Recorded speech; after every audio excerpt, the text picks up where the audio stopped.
It is perhaps without doubt that one can tell a lot about the specificities of a nation's culture at any given time by examining the political state of that country. The platform most prevalently chosen by the electorate to put into action can tell us a lot about the topical and dominant priorities of the time, the vision and hope that the people have for their collective future, and the manner in which they position themselves to those around them and to the greater trajectory of their nation's history. However, politics also reflects certain details about cultural trends and movements in a different manner. It shines a light upon questions of narrative cohesion and its significance or lack thereof. It shows us how a populace collectively perceive what truth really is, and what forms it can take, be it perceived perhaps reductively as something binary, or as something more nuanced and complex. All this in mind, an analysis of prevailing political trends within the context of a certain culture gives us an important window into cultural analysis, alongside the analyses of the academic and artistic tendencies there and then. One philosopher who aimed to chart and explain what he saw to be rapidly emerging cultural developments across the Western world was Jean-François Lyotard. And in Lyotard's famous 1979 text, The Postmodern Condition, A Report on Knowledge, he attempted to explain and describe how the changing conditions of the world would ever more significantly impact the way that we perceive information and knowledge. This included, but was not limited to, the concept of computerization, in which new technologies vastly alter the way knowledge is pursued. Knowledge is now to be decoded and translated, as opposed to the more traditional linear process of seeking out universal truths. Computerized knowledge, Lyotard believed, would turn knowledge into a commodity that is increasingly accumulated and owned by major corporations for profit-seeking purposes, mercantilized onto an emerging knowledge market, and therefore judged more and more by its profitability than by how it fits into any pertaining objective narrative. Lyotard strongly linked this changing role of knowledge to the ever more strongly prevailing tendency of postmodernism within academia, which his analysis sought to explain, including rejection of the viability of attaining objectivity. The era of those conditions that brought about academic and cultural shifts towards postmodernism could thus be referred to as postmodernity, and its effect termed as the postmodern condition, which his title references. Lyotard's ultimate conclusion from his analysis is of particular pertinence. With knowledge increasingly becoming subject to commodification and private ownership, becoming uncovered and even somewhat subject to a process of marketization in its abundance, the traditional means of fitting knowledge into more cohesive, complete frameworks as to how elements of our world work was becoming less and less feasible to sustain. Lyotard referred to these as meta-narratives, grand stories presenting a supposedly objective scientific portrayal of the world, weaving together all of the universal truths sought after by modernist art, philosophy, science, and so forth.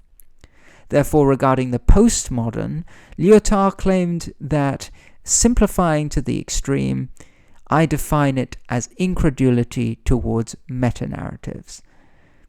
With the objective behind the acquisition of knowledge fundamentally shifting towards private interest or performativity, and the subsequent formulation of directly paradoxical conclusions that cannot fit within a set meta-narrative, Lyotard posits that the notion of a grand narrative and its appeal are ultimately being replaced by a plethora of smaller narratives from which one must pick and mix.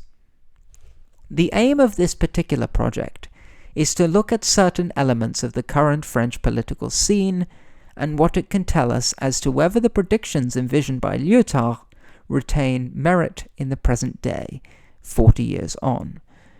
More specifically, the focus will be placed upon the economic and cultural platform of France's incumbent president, Monsieur Emmanuel Macron, and the narratives informing the positions he has taken. The phenomenon of Macron clearly took France by storm in his election of 2017. Not only did he place first in first-round voting and easily beat his opponent Marine Le Pen in the runoff, but the party that he brought into existence from scratch won a staggering 60% of the legislature, indicating quite the impression that Macron and his platform made on the population. This suggests very strongly that the prevailing popular perspective on questions of truth, purpose, and cohesion in how France should be run was deemed to be reflected in the platform of Macron and La République En Marche, his party, in 2017.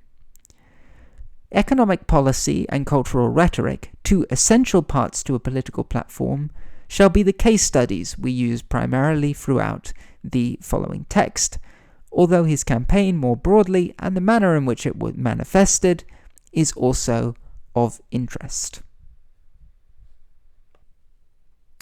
The discipline of economics in France and across the wider world is a discipline in which specific meta-narratives in the form of economic philosophies are particularly noticeable.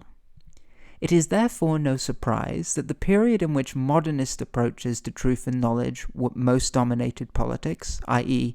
the search for a scientific objective assessment of the existing universal truth and the formula at the root of all truths, coincided with perhaps the period of starkest ideological division in the global community. The Soviet bloc and its supporters within the international left boiled down their own economic and social analysis to the philosophy of Karl Marx and his dialectical model, and it was from this dialectical framework that notions of historical materialism, for instance, could be extrapolated, in itself begetting insight into the fundamental contradictions and irrationalities of the capitalist system. Whereas in the West, the more orthodox economic perspective put to practice tended to buy into a different narrative, that it was the self-regulating nature of the market economy and its utilization of price mechanics to demonstrate what the most efficient allocation of resources would be. A third narrative, that of the need for intervention and stimulus within a working economy, also notably posits its own truths as to how to drive prosperity within a mixed economy, deriving from the Keynesian tradition. Therefore, historically, the underlying rationale from which politicians and heads of state have derived their economic policy throughout the modern era has generally related and referred back to the narrative to which they adhere. Culturally speaking, notions of taking aspects from both narratives would have seemed somewhat absurd and illogical.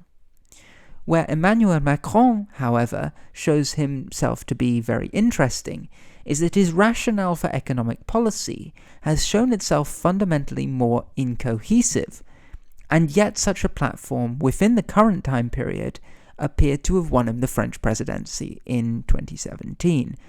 Macron has never really thrown himself behind the full, complete social democratic narrative, for instance, or the market fundamentalist one. Rather, he has accepted and rejected different aspects of each of these narratives pragmatically, much echoing Lyotard's prediction of the adoption of mixing smaller narratives rather than ascertaining one all-encompassing meta-narrative. The economic stance taken by Emmanuel Macron, both in campaign and in practice, calls heavily upon traditionally free market narratives for its various policy prescriptions. Central to such narratives is a belief that government intervention can actually infringe upon economic efficiency and, by extension, public well-being. Macron's support for the El Khomri law is perhaps a clear example of a law derived from such a narrative. The law aims to reduce government protections against corporations from laying off workers or reducing severance packages and overtime payments at their will. Speaking to the economically liberal French financial paper, Les Echos, Macron even stated he would wish to go further than the El Khomri law as a means of limiting any distortions of government intervention and hence boosting productive investment. During the campaign, Macron even flirted with the possibility of removing the government regulation limiting the work week to 35 hours in place to prevent overexploitation. We see similar sentiments in Macron's intentions to cut corporate taxes from a third to a quarter as a means of stimulating investment as per the free market narrative. That said, it is also evident that not all of Macron's economic positions are informed from this free market narrative. Macron's identification with certain aspects of what could be labelled as part of a social democratic meta-narrative is perhaps most evident in his campaign rhetoric surrounding essential services such as healthcare and education, in which his policy appears to evoke a certain lack of trust for the unregulated free market option, and a preference instead for government intervention. For example, within Macron's campaign, a central part of his manifesto was on the promise of national health insurance, covering optical, hearing, and dental care. Les Echos estimated this policy at around 4.4 billion euros a year to reimburse French citizens for such services. And even despite his specific focus on the deficit and his evident opposition to socially provided measures on other issues, Macron appears to reference an entirely different angle when it comes to spending on healthcare. Again, we see this approach continue in Macron's position towards funding for medical investment and innovation, for which he advocates a multi-year strategy in spite of the national health expenditure target, which Macron claimed prior to his election needs reformation. Under Macron's presidency, health spending has remained at a consistently high rate of over 11% of the GDP, above the international average. The belief that instead of bringing down deficit, the economy can only truly be stimulated through spending on things people need to keep the economy flowing appears to show a more Keynesian approach to be the economic framework that most aligns with healthcare policy as advocated by Macron. This being from the same man who, in the lead-up to his election, outlined the issues of the preceding financial policy pejoratively to be generally more public deficits when questioned by journalists. A similar deference to the narrative of economic interventionism can be seen with Macron's spending on artificial intelligence, announced in 2018 to be 1.5 billion euros, and his initial intentions to renationalize l'UNEDIC, the agency responsible for unemployment benefits. In 2019, however, Macron's government has decreased compensation expenditure by almost 3.5 billion, perhaps more so in line with his anti-deficit narrative. Perhaps the most interesting element of Macron's position, in which the appeal to two narratives simultaneously is clear, concerns education policy. According to the former directeur de l'enseignement scolaire, Jean-Paul Delahaye, Macron's education propositions were based upon speaking to both the left and the right. For instance, tapping into the free market narrative, Macron has been clear to favour increased autonomy for schools and educational institutions within an altogether more decentralised education system, a proposal that allows for the market mechanics of competition, identifying this competition to be the source of self-regulation. Yet at the same time, Macron clearly indicates doubt over this narrative, given his simultaneous advocacy of central intervention in the dictation of teachers' wages and the wealth and resources of working-class schools. From issue to issue, regarding the situation of the French education system, it would seem that the policy of Emmanuel Macron is prepared to take the narrative from either side of the political debate on a pragmatic basis. This appears to parallel a radical centrism that has largely increased its presence on the political stage with the decline of ideological dogma through the 1990s in particular. Change in economic policy, economic redirection, or even ideological epiphany would be by no means unprecedented, nor distinctly postmodern. However, with the position adopted by Macron even prior to his election on the campaign trail, it was the coexistence of opposing narratives utilized to inform his policy that is of particular interest.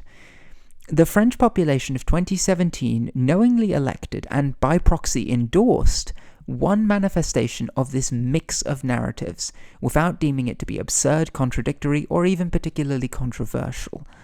Clearly, the lack of necessity for such platforms to require a centrally coherent meta-narrative had become at least somewhat culturally normalized. This would hence align very closely with Lyotard's analysis that the mass extent of conflicting knowledge and truth within our current era of postmodernity would make such meta-narratives more difficult to sustain, and therefore deemed less of a necessity to the population in such matters as voting or endorsing a political position or candidate. When evaluating the range of narratives entertained by Macron in deriving his political policy positions and its possible reflection of a cultural acceptance of the postmodern skepticism towards meta-narratives, economic dogma, or lack of a coherent economic dogma perhaps, is solely one facet of the discussion. To expand on an exploration of the cultural significance of the meta-narrative, or inversely postmodernity, within the Macron era, we can also look at the rhetoric used by the current French president on social and cultural issues. Unlike economic policy, however, where perhaps campaign promises were most relevant in indicating the sympathies and popular acceptance of the population, the rhetoric used is of interest not only from before his election, but also during Macron's presidency, in a continued attempt to stress convergence between his own position and the priorities of the electorate. Consequently, we can see Macron adopt a broadly socially liberal appeal, but also occasionally straying from these narratives in certain areas to his electoral advantage. The essence of the culturally progressive narrative could be described as a continuous process of self-criticism and improvement on cultural and social issues, as a means of moving forward towards a more fair and equal future. The opposing conservative narrative advocates the reverse, to be more tentative and reluctant towards major change, in fear of discarding the good in the systems which we already have. This is, for instance, a major part of the definition put forth by figurehead of Western conservatism, Russell Kirk. While these narratives are often balanced out by politicians, both prior to the rise of postmodernism and now, certain meta-narratives do indeed emerge from these sentiments, such as ideas of subversion or of attempts to hold on to oppressive institutions for personal benefit, both of which would proclaim progressive or conservative sentiment to be fundamentally disingenuous, respectively. In the run-up to his election, one of Macron's most controversial moments was one of firm progressivism, in condemning the French occupation and colonization of Algeria as, to quote, a crime against humanity, continuing by stating, "It's truly barbarous, and it's part of a past that we need to confront by apologizing to those against whom we committed these acts." France has never officially apologized for the colonization of Algeria, and the issue was, and evidently is still, a controversial subject for many French people, as shown in the reactions of conservative and nationalist politicians. This exercise in self-criticism, even where it may be deemed at the expense of national pride, was also repeated in Macron's clear acknowledgement of French complicity in carrying out the genocide of Jewish people during the Holocaust, stating for one incident, "It was indeed France that organized this. Not a single German took part." Again, these sentiments point towards Macron's capacity for progressive criticism of the nation in defiance of patriotic loyalties. Even concerning ongoing issues within France, in acknowledgement of systemic racism and its effects, and in a call for faster transition towards sustainability. Macron has been seemingly somewhat unafraid to think in a progressive manner. As he stated to an American crowd on a visit to Washington, "We will disrupt the system together." However, in particular since coming to power, Macron appears to have latched onto other narratives that specifically decry this very process of progressive self-criticism to be an American import with destructive intent. Discussing this in an interview with Elle magazine, Macron expressed alarm at a growing racialization that the Western world was falling back into, as a result of critical analysis through the lens of race and other identity groups. Moreover, even Macron's position on Algeria was called into question after a refusal to issue the long-awaited formal apology. This apparent shift, perhaps partially to chase public opinion, appears to indicate a certain lack of narrative consistency in Macron's position of how and how not to criticize one's country, which seems somewhat sporadic. Macron insists himself to be a patriot, not a nationalist, but the line he demonstrates between the two is certainly somewhat unclear. Further narrative inconsistencies can be identified in Macron's perspective on cultural and religious tolerance, despite being strongly in favor throughout his campaign of tolerance for Islam and the ability to practice it without needing to be discreet, and speaking of the acceptance of refugees as a duty. Both of these have again been later contradicted by his positions in the approach to the following election, in an appeal to reinvent himself in line with a more politically lucrative position. On immigration, he reverted to the proposition of fixed quotas, and has called for more investment into guarding the sea border on the Mediterranean by Frontex. Expressing deep concern over Islamic radicalism and describing the religion as in crisis, sentiments he had in the past expressed concern over when espoused by Manuel Valls, Macron's rhetoric had shifted dramatically from that of cultural inclusivity to a need to defend Western civilization and a more religiously secular position for the state.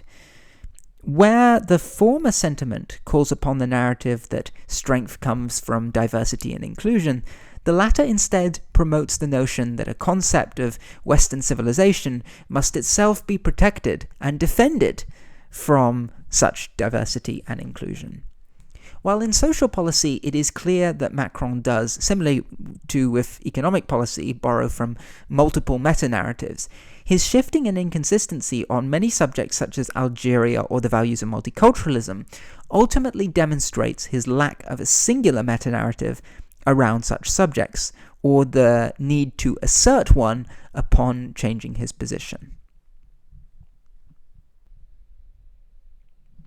In addition, it is also worth noting the significance of social and cultural policy within the political scene of our current era, and its own relationship to the postmodern condition of knowledge and the decline of the meta-narrative.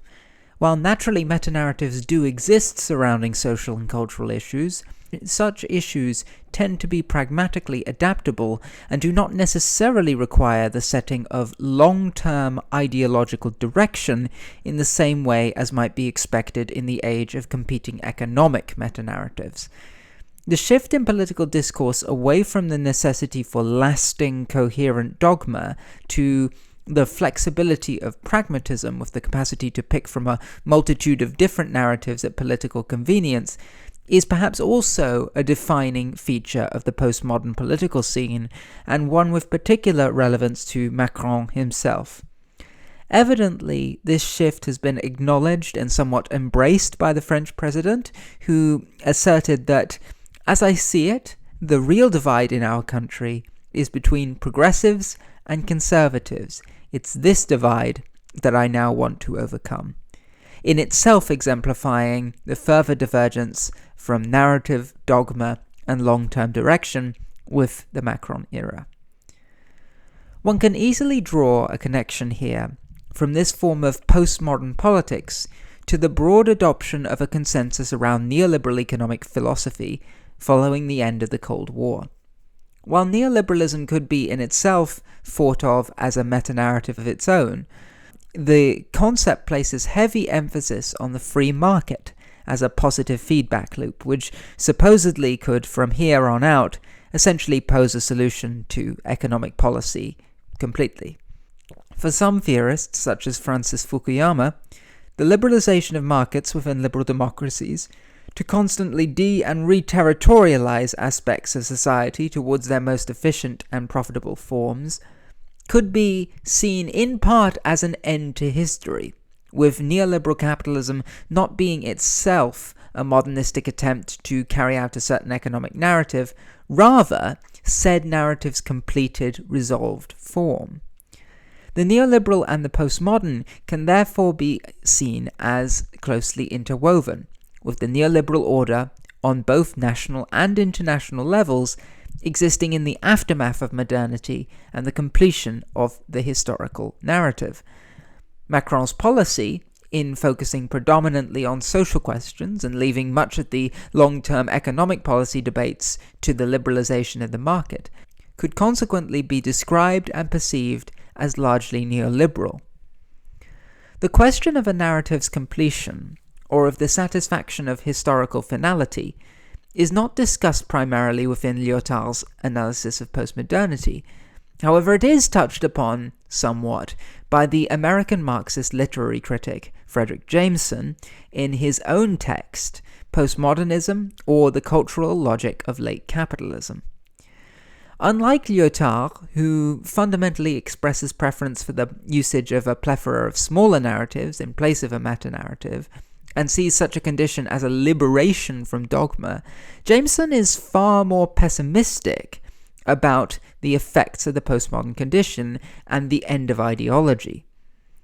With the incompatibility of the postmodern state of knowledge with narratives, he identifies a weakening of historicity. With all history being clouded by the lack of objectivity, postmodernity distances us as individuals from the past, and leaves us with an infatuation with the present, a tendency also very noticeable within neoliberalism, in which the pragmatism of doing politics for the present replaces the grander narratives of continuity with the past and future. Jameson's call to always historicize can in this way be interpreted as a pushback against this condition, which, in the lack of direction arisen from the rejection of the meta-narrative, aims to reintroduce objective and meaning to a population increasingly disaffected with the postmodern condition. Dissatisfaction with neoliberalism and this perceived lack of the objective, both in goals and in notions of meaning and purpose, can be seen to be growing across the West, not excluding France. It would be irresponsible when considering Macron as an indicator of French cultural tendency to overlook opposition to the current government, both at the time of his election in 2017 and increasingly throughout his presidency. In the wake of the Yellow Vest protests, we can see clear discontentment and alienation with neoliberal politics and the lack of a meaningful economic agenda, resulting in open protest. Macron's approval rating has since been very low, even by the standards of French presidents, and the positions of those who came right behind Macron in his election in 2017 have continued to grow in popularity at Macron's expense. Prior to 2017, the main political forces within French politics had been the Socialist Party on the left and the Republicans on the right. However, 2017 saw the demise of both to a large extent. On the left, the populist candidate Jean-Luc Mélenchon outperformed the socialists, and from the right, Marine Le Pen emerged in second place overall. The rise of these two politicians and their platforms is therefore also of note for any comprehensive cultural analysis of the current French political scene. This emergence of a seemingly post-postmodern tendency is still very much subject to intellectual debate. However, by far the most prolific analysis can be attributed to cultural theorists Robin van den Akker and Timotheus Vermeulen and their concept of metamodernism as a means of describing the cultural movement beyond postmodernism. Metamodernism, Historicity, Affect and Depth after Postmodernism, which they co-edited with Alison Gibbons, details analyses of various cultural phenomena beyond or in reaction to the postmodern. The distinctive characteristic outlined in the text could perhaps be best described as an oscillation between modern and postmodern, between the insincerity and self-awareness of postmodernism in acknowledging the unattainable nature of a universally objective narrative, and the hope and sincerity of the modernist search for truth, providing direction and meaning in place of nihilism. In Vermeulen's words, grand narratives are as necessary as they are problematic. Hope is not simply something to distrust, love not necessarily something to be ridiculed. In Metamodernism, Sam Browse gives an analysis of the difference in appeal between the postmodern campaign of the third-wave neoliberal Tony Blair and the perhaps more metamodern campaign of left populist Jeremy Corbyn within the context of politics within the United Kingdom.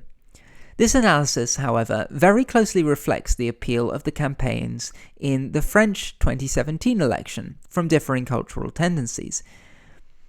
The perception of Macron and his appeal could be closely likened to Blair in his emphasis on performativity.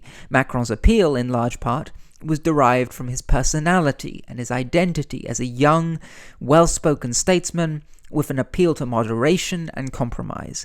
This shows striking similarities to Lyotard's analysis, with the computerization of knowledge making pursuit of objective narratives near impossible. Emphasis shifts from the modernist goal of uncovering universal truth to performativity, to where such knowledge comes from, as opposed to what it actually is, and if it fundamentally appears authentic. Meanwhile, the populist campaigns of Mélenchon and Le Pen clearly sought a more metamodern appeal, by oscillating between the tentative vagueness of populism from postmodern anti-dogma and its hopeful directedness from modern dogma. Ultimately, as aforementioned in prior sections, Macron's appeal largely was not based upon his proposition of a coherent meta-narrative in the way one might expect from a modernistically appealing campaign. French political magazine Le Point even compared Macron to a product being sold, with his campaign emphasizing his impressive personal CV, his relative moderation in comparison to the more dogmatic candidates, and without relying on the traditional means of structuring a campaign around a written program. Again, these are phenomena that can be linked back to Jameson's analysis of the gradual commodification of everything into mere pastiche. Given that Macron was elected on a platform evidently informed not by a singular cohesive meta-narrative, but upon a mixed bag of smaller narratives, we can see many similarities with the conclusions that Lyotard had made roughly 40 years prior. The 2017 election not only proved the lack of necessity in public perception for their chosen representative of their collective to have a set, coherent meta-narrative, such as in economic philosophy, but it also showed the growing importance of more disparate, localized, and topical issues to that electorate, by electing a campaign that broadly emphasized pragmatism and social policy in the present, as opposed to more long-term questions. The importance of the meta-narrative, and with it of historicity, showed itself to be in decline, as both Lyotard and later Jameson had predicted it would. Instead, the winning campaign based itself upon performativity and the feeling of authenticity, instead of the actual policy advocated itself, which bears much resemblance to the concept of post-truth politics, with the postmodern condition of knowledge seemingly responsible for cultivating it.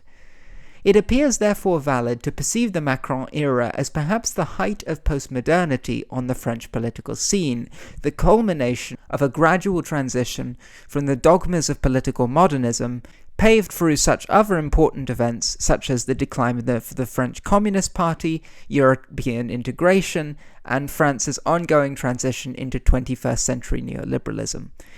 Emmanuel Macron's victory and presidency as a centrist, neoliberal, pragmatist candidate, relying upon performative appeal, is the ultimate reflection of Lyotard's conclusion coming to fruition.